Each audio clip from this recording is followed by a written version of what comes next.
इस वीडियो में मैं सिमेट्रिकल ट्रायंगल की इंफॉर्मेशन देना चाहता हूँ। बहुत सारी घटिया बातें बताई गई है मार्केट में, कैसे सिमेट्रिकल ट्रायंगल को ट्रेड करते हैं। इतना कंफ्यूज करके रखा हुआ है कि कोई भी आदमी उस पैटर्न को देखने के बाद ट्रेड कर ही नहीं पाएगा, और ट्रेड करेगा भी तो कंफ्यूज सिचुएशन में रहेगा कि बाय करूँ या शॉर्ट करूँ। लेकिन मैं अभी ऐसी चीज आपको बताऊंगा जिसमें आपको क्लियर, आपके दिमाग में एक ही चीज रहेगी कि मुझे बाय करना है या सेल करना है।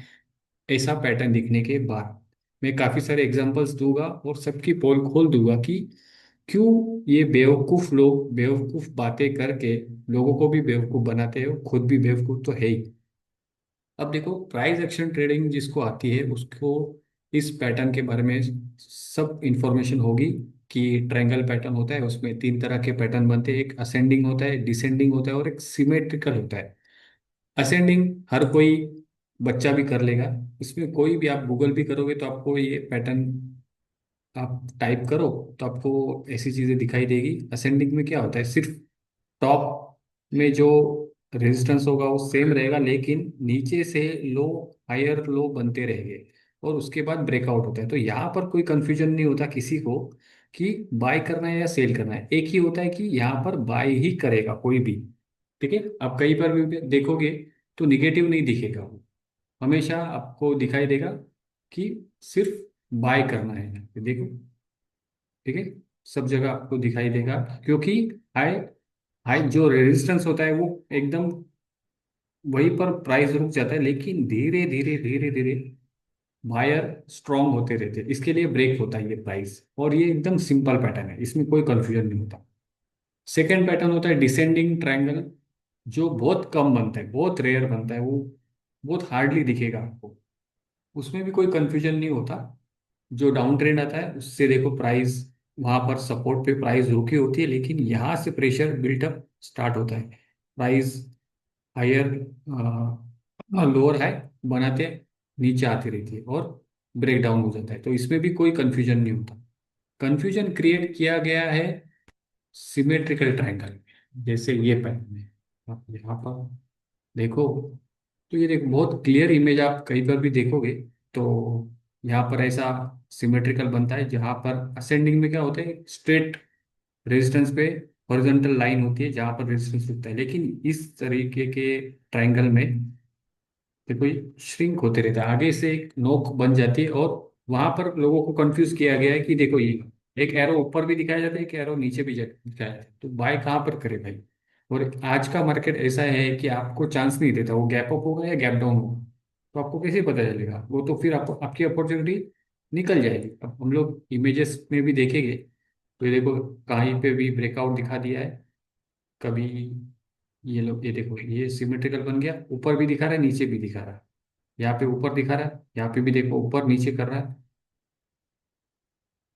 देखो कंफ्यूज हो रहा है। अब आपको कंफ्यूज होने की जरूरत नहीं है, मैं आपको काफी चीजें चार्ट पे मेंशन कर दूंगा कि सिमेट्रिकल ट्रायंगल हमेशा ट्रेंड को फॉलो करता है, और उसी ट्रेंड में आपको रहना है। आपको जब वो ट्रायंगल बने तो उसके पीछे क्या प्राइस एक्शन है, क्या ट्रेंड है, उसको अगर आप देखोगे तो आपको समझ में आएगा कि ये ब्रेकआउट होगा या ब्रेकडाउन होगा। तो बहुत सिंपल, मैंने बताया कि ट्रेंड पहले फॉलो होगा, उसके बाद अगर पैटर्न बना और वो उसी ट्रेंड को फॉलो करेगा। ठीक है, अब देखो हम लोग 4 घंटे के चार्ट पे चल रहे बैंक निफ्टी के। अब ये देखो, ये एक तरीके का सिमेट्रिकल ट्रायंगल आप बोल सकते हो इसको। पिछला ट्रेंड क्या था इसका, अब वो उस ट्रायंगल में फंस गया, और उसके बाद प्राइस, आपके यहाँ पर डाउट होना ही नहीं चाहिए कि आपको बाय करना है कि शॉर्ट करना है। पिछला ट्रेंड क्या है, पॉजिटिव है, तो वो नेक्स्ट ऊपर ही जाएगा। ट्रायंगल का पैटर्न बनने का रीजन वही है कि वो कंटिन्यूएशन पैटर्न है, वो कंटिन्यू करता है, मतलब ट्रेंड को कंटिन्यू करेगा, थोड़ी देर के लिए साइडवेज रहेगा, और जितना मूव पीछे आया है उतना ही ऊपर चले जाएगा। तो ये बैंक निफ्टी में एक पैटर्न दिखा था, तो मैंने आपको वहां पे शेयर किया। निफ्टी में हम लोग देख लेते कुछ, अगर मैंने मार्किंग की हुई है तो देखा जा सकता है। निफ्टी में है इंटरनल, अगर आप देखोगे तो बहुत सारे पैटर्न आपको दिखेंगे, लेकिन मैं हायर टाइम फ्रेम पे दिखा रहा हूँ, और बाकी का स्टडी आप कर सकते हो कि पैटर्न बना था कि नहीं बना था। गोल्ड में मैं आपको दिखा देता हूँ। जस्ट रिसेंट आप देखो, सिमेट्रिकल है ये, कोई असेंडिंग कोई डिसेंडिंग नहीं है। सिमेट्रिकल बन गया, आपका व्यू सिर्फ बुलिश होना चाहिए। पिछला ट्रेंड क्या है, बुलिश है, तो मार्केट ऊपर ही जाएगा। आप देखो उसके बाद वन साइड मूव, ये भी सिमेट्रिकल है। पिछला ट्रेंड क्या था, अप ट्रेंड, सिमेट्रिकल, ऊपर की तरफ लास्ट। ये क्या है, सिमेट्रिकल हो गया। पिछला ट्रेंड क्या है, अप, ट्रायंगल में फंस गया, फिर से अप हो जाएगा। आप कहीं पर भी ऐसा नहीं देखोगे कि प्राइस ट्रायंगल में आ गई और ये अप ट्रेंड को ऐसा नीचे आएगा। किसने सिखाया भाई ये गधे लोग के, ये जो है ना, ये कोई बताने वाला, उसके भरोसे पे अगर रहोगे तो कभी आगे नहीं बढ़ो। ये सब थेरीज को आप छोड़ दो। आपको सिंपल है यार, ट्रायंगल में फंस गया, पिछला ट्रेंड अगर आपको बुलिश दिख रहा है वो ऊपर ही जाए। सिल्वर में देख लेते, जस्ट रिसेंट ये देखो, ट्रायंगल बना ऊपर की तरफ, ये देखो सिमेट्रिकल ट्रायंगल, जस्ट हम लोगों ने वो बाई किया था ऊपर की तरफ। ये देखो ट्रायंगल, ये देखो सिमेट्रिकल, ये देखो सिमेट्रिकल, अप साइड पिछला ट्रेंड को फॉलो कर रहा है। अब ये हायर टाइम फ्रेम पे देखो, ये बड़ा वाला, उसके पीछे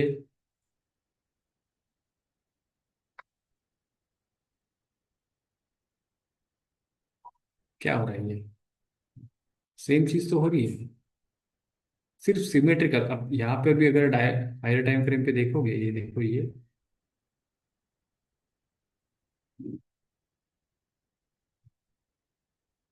क्या है, सिर्फ ऊपर की तरफ मार्केट जाएगा। आगे चलते हैं, इसमें भी देख लेते, सेक्टर वाइज देख लेते कि वहां पर हम लोगों को वो पैटर्न दिखा कि नहीं दिखा। ऑटो सेक्टर में,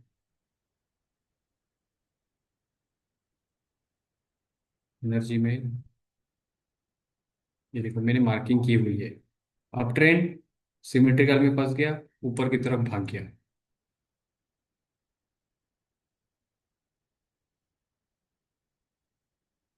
फाइनेंस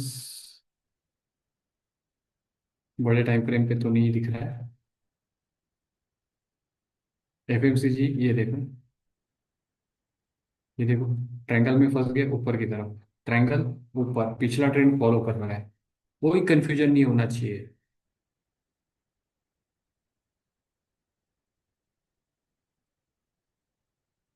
ये देखो सिमेट्रिकल बन गया, ऊपर ही गया।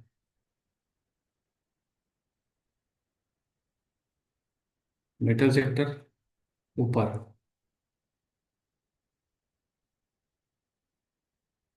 फार्मा में सबसे बड़ा ट्रायंगल बन गया था, ऊपर ही चले गया।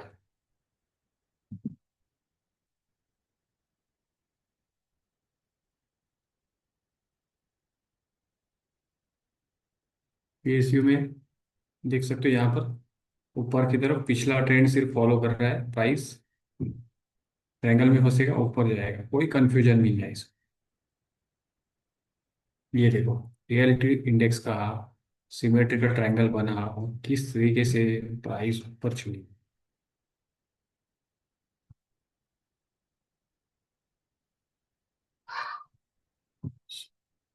यही चीज मुझे दिखानी थी कि आपको इसमें कोई कंफ्यूजन नहीं होना चाहिए। अगर ट्रेंड बुलिश है तो ऊपर जाएगा, ट्रेंड बेरिश है तो नीचे जाएगा। अब मैं चार्ट पे दिखा देता हूँ कि कैसे आपको आइडेंटिफाई कर सकते हो कि ब्रेकआउट होगा या ब्रेकडाउन होगा। सबसे पहले सिमेट्रिकल ट्रायंगल जब बनेगा तो प्राइस ऐसे ट्रायंगल में फंस जाती है। ट्रायंगल ऐसे बनता है, ठीक है। प्रीवियस ट्रेंड आएगा, मान लो ये ऊपर की तरफ आया, ठीक है।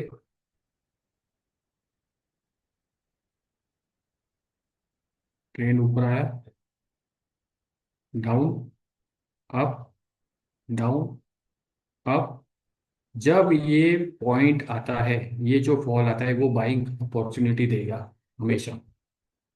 जब यहाँ पर थर्ड पॉइंट पे टच होगा, लास्ट रहेगा, तो जब आपको दिखे कि ये सिमेट्रिकल बन रहा है, तो आपको जब बाय करना हो तो वो इस फॉल में बाय करना है। यहाँ पर आपको पता हो जाना चाहिए, या फिर इस राइज में जब तब तक आपको पता चल जाता है कि ये सिमेट्रिकल ट्रायंगल बन रहा है, क्योंकि यहाँ पे लो बन गया है और ये भी हाई नीचे आ रहा है और ये लो ऊपर जा रहा है, तो आगे जाके वो सिमेट्रिकल बनेगा। इसका मतलब ये जो फॉल होगा वो अपॉर्चुनिटी देगा। यहाँ पर आप बाइंग स्टार्ट कर सकते हो। स्टॉप लॉस बहुत छोटा होता है, इस लो से आप नीचे जाओगे तो प्राइस ऊपर जाएगा, और ये बेसिक स्ट्रक्चर है। कभी आप ऐसा नहीं देखोगे कि ये ट्रायंगल बना। कभी आप चार्ट पे जाके देखो, पूरे हिस्ट्री चेक कर सकते हो, कभी भी प्राइस एक्शन ऐसे नहीं बन सकता। ये ट्रायंगल बना सिमेट्रिकल, और ये बना, ऐसा बना और ऐसा। कभी देखा है क्या ऐसा स्ट्रक्चर? आप बताओ।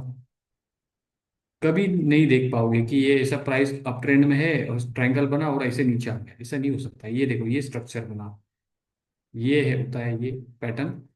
ऐसे ही मार्केट चलेगा। 90%, 95%, 99% सिमेट्रिकल ट्रायंगल का जो पिछला ट्रेंड होगा, वो अगर बुलिश होगा तो प्राइस सिर्फ ऊपर की तरफ जाएगी। ठीक है। अब हम लोग देख लेते हैं कि ब्रेकडाउन, सिमेट्रिकल ट्रायंगल का ब्रेकडाउन कैसे हो, कैसे आप आइडेंटिफाई कर सकते हो। तो फिर से वही अप्लाई करेंगे। ट्रेंड आया, डाउन ट्रेंड, ठीक है। फिर स्टार्टिंग होगी ट्रायंगल पैटर्न बनने की। तो ये जो राइज होगा, ये आपको पता है कि ये शॉर्टिंग अपॉर्चुनिटी है। तो इस राइज में आपको शॉर्टिंग के चांसेस ढूंढने हैं और प्राइस नीचे आएंगे, और ये होता है स्ट्रक्चर। ठीक है। तो सिमेट्रिकल ट्रायंगल में अभी आपको कोई कंफ्यूजन नहीं होना चाहिए कि ट्रेंड डाउन होगा अपसाइड में। ये जो थर्ड अटेम्प्ट जो होगा ये राइज का, वो शॉर्टिंग अपॉर्चुनिटी होगी, बहुत छोटा स्टॉप लॉस होगा ये, या फिर ये सेफेस्ट, और प्राइस ऐसे डाउन की तरफ निकल जाएगी। तो ऐसे आपको मार्केट के स्ट्रक्चर को देखना है, चार्ट को देखना है। चार्ट का रीडिंग ऐसा होना चाहिए, इसमें कोई भी कंफ्यूजन नहीं होना चाहिए कि प्राइस ऊपर जाएगा या नीचे जाएगा, कोई भी नहीं। सिर्फ यहाँ पर बाय करनी है और यहाँ पे शॉर्ट करनी है, यहाँ पर बाय नहीं करना है। तो दोनों तरफ से आप बच सकते हो। अगर आप शॉर्ट नहीं करना चाहते हो मार्केट में तो भी आप बच सकते हो, क्योंकि आपको पता है कि अब ये ब्रेकडाउन ही होगा, तो आप बाय नहीं करोगे, इसका मतलब आप लॉस से बच रहे हो। शॉर्ट करोगे तो आपको और प्रॉफिट हो सकता है, लेकिन अगर शॉर्ट भी नहीं किया तो भी आप मार्केट को नुकसान नहीं करोगे। ठीक है। Thank you.